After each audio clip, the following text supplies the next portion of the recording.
Bonjour à tous. Aujourd'hui, on va s'attaquer à un mystère, un truc qui peut rendre complètement fou. La démangeaison. Qu'est-ce que c'est au juste? Et surtout, qu'est-ce que notre peau essaie de nous dire quand ça gratte? Allez, on mène l'enquête. Alors, première question, et elle est fondamentale, pourquoi est-ce qu'une démangeaison, c'est juste impossible à ignorer? C'est plus fort que tout, on ne peut pas penser à autre chose. C'est un peu comme une alarme qui se déclenche et qu'on ne peut pas éteindre tant qu'on n'a pas réagi. Et quand ça ne s'arrête pas, quand ça dure des semaines et des semaines, eh bien ça porte un nom, le prurite chronique. Et là, attention, on n'est plus dans le petit désagrément. C'est une vraie condition médicale qui peut pourrir la vie, vraiment, au même niveau qu'une douleur chronique. Ça peut même mener à de l'anxiété, de la dépression, et le pire, c'est que ça crée un cercle vicieux. Le stress aggrave la démangeaison, qui aggrave le stress, bref, un vrai cauchemar. On a tendance à penser que la démangeaison, c'est une sorte de petite douleur. Eh bien, pas du tout. En fait, c'est fascinant de voir à quel point ce sont deux signaux distincts. Regardez un peu ce tableau. La réaction est totalement opposée. Face à la douleur, on retire sa main. Face à la démangeaison, on a une envie irrépressible de gratter. Et encore plus fou, les opiacés, qui calment la douleur, peuvent provoquer ou empirer une démangeaison. Donc non, ce n'est vraiment pas la même chose pour notre cerveau. Ok, alors pour comprendre tout ça, on va se la jouer détective. La démangeaison, c'est notre indice. Et la scène du crime, eh bien c'est la peau. Allons voir ça de plus près. Alors, comment ça marche concrètement?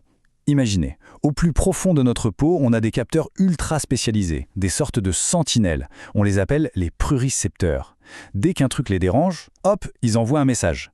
Ce signal, c'est une véritable autoroute d'information qui file le long de la moelle épinière jusqu'au cerveau.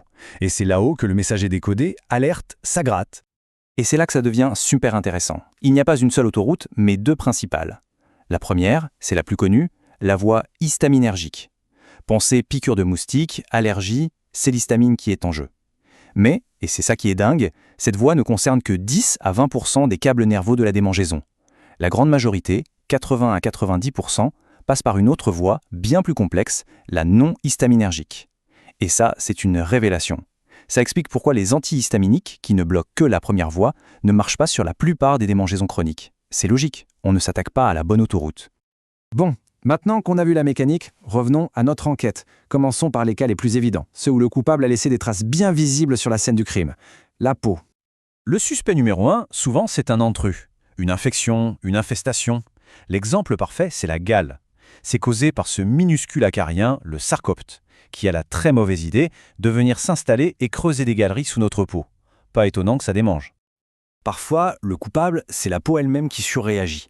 C'est le cas du dermographisme. C'est assez spectaculaire, il suffit de se gratter ou même juste de passer un ongle sur la peau pour que des marques rouges en relief apparaissent comme par magie. C'est littéralement écrire sur la peau.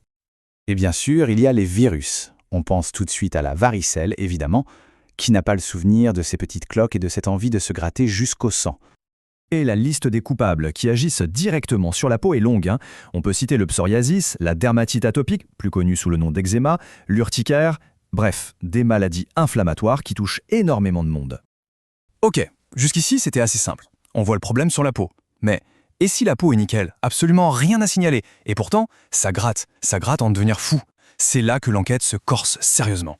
Les médecins ont un nom pour ça, un terme en latin, pruricine materia. Ça veut dire démangeaison sans matière, sans cause visible sur la peau. Et qu'est-ce que ça nous dit en tant qu'enquêteur? Ça nous dit que l'indice n'est pas sur la peau. Il faut chercher le coupable ailleurs, à l'intérieur. Et regardez ce graphique, c'est juste hallucinant. On pourrait croire que la plupart des démangeaisons viennent de problèmes de peau, non? Eh bien, les maladies dermatologiques, ce n'est même pas un tiers des cas de prurite chronique. Si on additionne les autres causes, systémiques, neurologiques, et même celles où il y a plusieurs facteurs, on se rend compte que dans la majorité des cas, le problème ne vient pas de la peau. Le signal d'alarme vient de bien plus profond. Et alors, qui sont ces coupables cachés?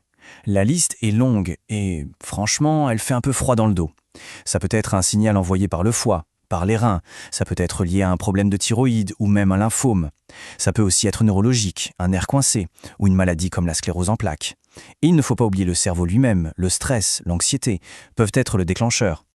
Bon, face à une liste de suspects aussi longue, comment on fait? Comment le médecin détective s'y prend pour démasquer le vrai coupable? Eh bien, comme dans toute bonne enquête, il y a un protocole. Étape 1, l'interrogatoire. Le médecin va poser une tonne de questions. Quand est-ce que ça a commencé? C'est pire le jour, la nuit? Qu'est-ce qui semble déclencher la crise? Étape 2, l'inspection de la scène du crime. On examine la peau sous toutes les coutures, même là où ça ne gratte pas.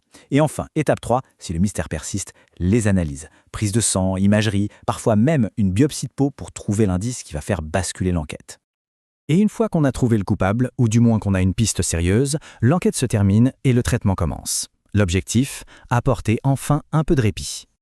Et là, la stratégie, elle se joue sur 2 tableaux. D'abord, et c'est le plus important, on traite la cause. Si c'est le foie, on soigne le foie. Si c'est une allergie, on gère l'allergie. Logique. Mais en même temps, il faut agir sur le symptôme, sur cette démangeaison qui rend fou. On va utiliser des crèmes, des lotions, parfois des médicaments qui vont calmer directement les nerfs, qui vont en quelque sorte couper le signal d'alarme. L'idée, c'est de briser ce fameux cercle vicieux. Moins ça gratte, moins on gratte, et plus la peau peut guérir. En conclusion, ce qu'il faut retenir, c'est qu'une démangeaison, surtout si elle persiste, ce n'est jamais anodin. C'est bien plus qu'un simple agacement. C'est une histoire que le corps raconte. C'est un message, un indice. Il faut juste apprendre à l'écouter. Et parfois, écouter sa peau, c'est le début de la résolution d'une énigme bien plus profonde.